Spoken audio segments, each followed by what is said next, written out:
let's say I wanted to integrate something like this that is the product of two functions.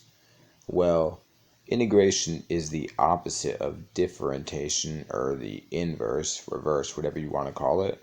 So more than likely, if you're banking on the idea that we can take the product rule and rearrange it, you're on the right track. So we know from product rule that the derivative with respect to x of u times v equals u prime times v plus u times v prime.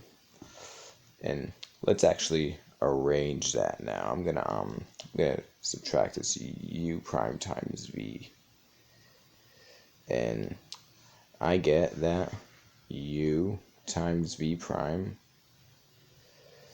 is the derivative with respect to x of u times v, so d dx u times v minus u prime v.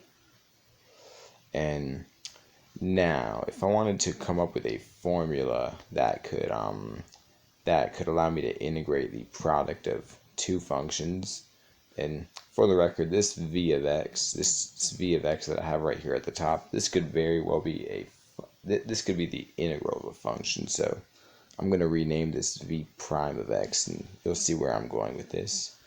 I'm going to integrate here this part, I'm going to integrate both sides. So u times v prime equals the integral of this derivative. Well, that's just a function.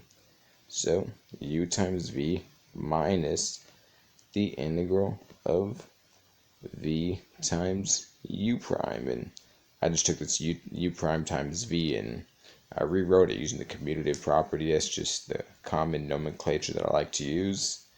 And now we have it. This is the formula for integration by parts, or the inverse product rule. And there's a lot of integrals actually that this will come in handy for. Like if I asked you to integrate, which I will show in the next video, e to the x times x, find me a function that would differentiate to that. This would be the method that you would use. And I will see you in the next video.